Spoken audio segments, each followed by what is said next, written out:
engages more of you than, for example, watching a television show or playing a video game. I'm not knocking video games. They strengthen other qualities in you. They give you a capacity to use your motor reflexes, to react quickly, to make quick snap judgments. All those are wonderful things in video games. And with a book, obviously, you're not telling the story. The writer has already told the story. You're merely discovering it. But the great joy of reading is indeed that joy of discovery. It's the discovery of a story. It's the discovery of new words, new vocabulary. It's a discovery of new ideas, because other people think differently from the way you do. And you very rarely get new ideas out of a video game, but you do get new ideas out of good creative writing. And then, of course, there is the sheer pleasure of concentration. We always hear about kids today having a short attention span. Well, if you want to enjoy a good book, the process of reading develops and strengthens your attention span. So that's why I'm delighted to see so many of you here at a book fair, because a book fair shows, despite a few hands that went up and I said if there are people here who don't enjoy reading, there are a few, still, the truth is that most of you are here because books matter to you. I wrote once in the foreword to one of my books that I think books are like the toddy tapper's hatchet. A toddy tapper uses his hatchet to cut through a coconut, and the fact is that a book is like a hatchet that cuts through the rough husk that enshrouds our minds and helps us tap into the exhilaration that ferments within. That is what it seems to me books do for us. And of course, for many people, even today, there is no greater pleasure than putting their feet up, the good book in their hands, and losing themselves in another world. To me, because I loved reading, I began to become a writer. When I was little, I was a voracious reader. My mother used to read aloud to me from the Enid Blyton Noddy books. Does anyone still read those? Any Noddy fans? Nodding? Yeah, there. My generation, yes, but anyone behind? No. Anyway, these are books about dolls in Toyland, which sounds silly, but the adventures were very interesting and very well written. And I started reading, my mother says, because she read so badly to me that I became impatient to read the book myself, so I grabbed it from her and started learning how to read. But I used to read a lot, and I read very rapidly. So one of the problems I had was that as a small child, I was an asthmatic. I was often struggling to breathe because bronchial asthma constricts the bronchoids in your lungs, doesn't let the air come in and out normally as it should for everyone. And so it was difficult for me to go out and play with my friends as much as I wanted to. And as I said, I couldn't just stay in bed and watch TV because there was no TV. So I read, and then I exhausted the books available to me because I had no older brothers or sisters. I only had the books of my parents or my own. And if my parents took me to a library to borrow a book, I read so inconveniently fast that I sometimes finished the book in the car on the way home. So when I reached home, I still no longer had a book to read. And that's why I began writing. Because lying in bed, struggling to breathe, you can't sleep, and at the same time, there's nothing else to do. And the one thing I understood was the joy of reading and the power of words. So I started filtering those myself. And some of my first stories were very derivative. They were very much like the stories I was reading. So I remember my first attempt, never published, was something called Solvers on the Trail.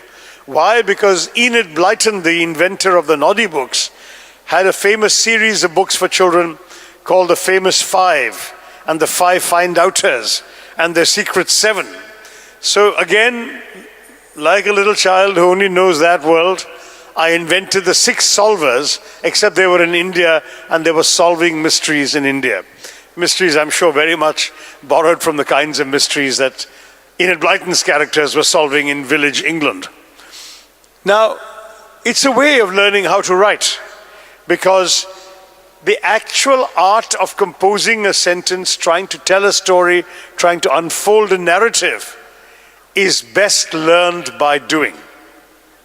I've always believed that literature and writing are intimate arts, that the way you write, the way you express yourself in words is as much you as the way in which you speak or breathe or talk. And so ultimately, though your teachers, I'm sure, are doing their best to teach you the basic rules of writing, ultimately your style is your essence, it's who you are. And the best way you can find out how well you write, whether you can communicate effectively, whether other people look forward to reading what you've written, whether it's a letter or an email or an essay at school, is by actually doing it, by actually writing. So I wrote, and my father and my mother were very encouraging. My father was amazingly kind in getting my stories typed up so I could share them with friends and show them around. And what happened after that? When my friends started reading the stories and saying, God, that was exciting, or this should have been done that way, or whatever, I began to believe in myself as a writer. When I was just 10 years old, one of my first short stories was published. And after that, there was no looking back. I can tell you, seeing your name in print as the author of an article the first time, or a story, is the equivalent of that first bar of chocolate or whatever that you may feel addicted to, because you really want to keep doing it. That first ice cream cone, the first time you see your name in print, I kept wanting to keep writing. And I kept writing throughout my school and college days. I'd come home, finish my homework, and write articles or stories for publication.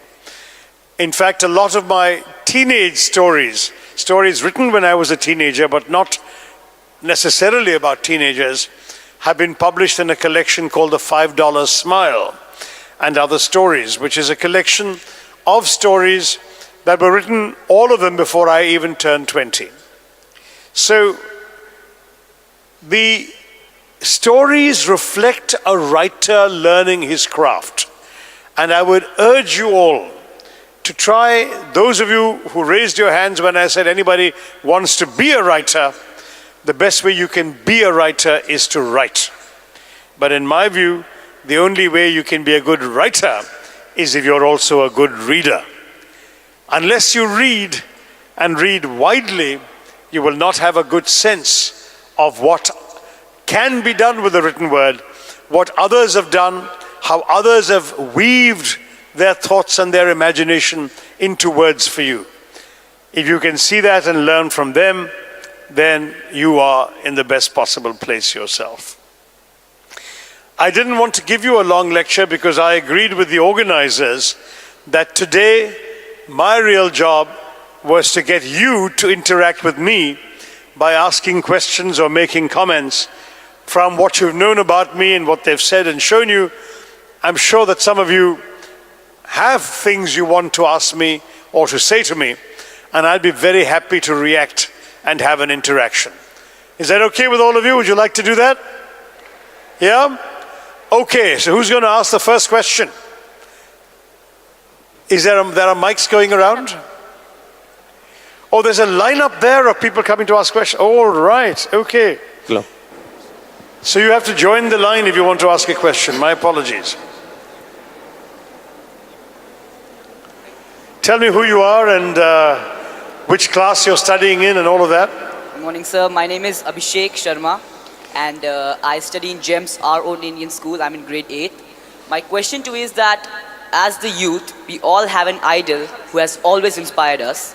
So in your college and school days, who was your idol? Ah, that's a very interesting question. I don't know if you all heard it.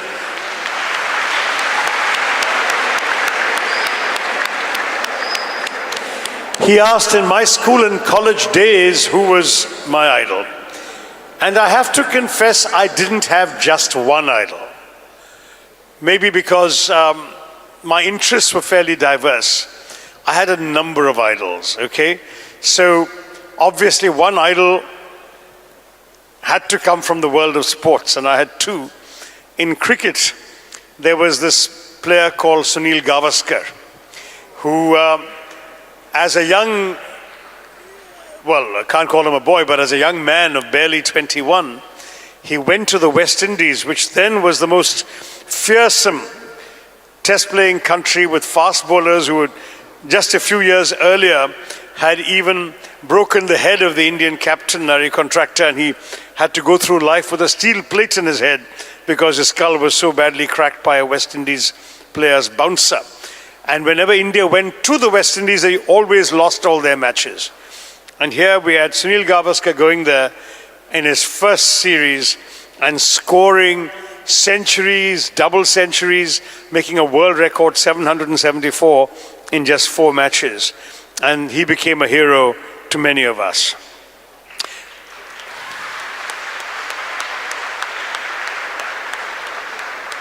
And then in tennis, there was a player called Vijay Amritraj.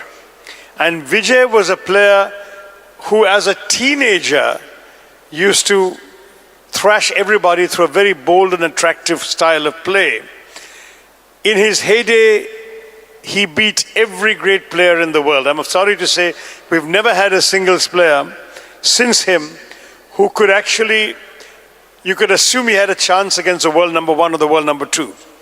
Amritraj beat the world number 1, beat the world number 2, but then he would go and lose in the quarterfinals or the semifinals to the world number 30. That was the problem. He didn't often get to the victories that otherwise he had the talent to get. But he was a terrific, terrific player, and he was my other sporting icon. And then when it comes to political leadership, my icon was and remains India's first Prime Minister, Jawaharlal Nehru.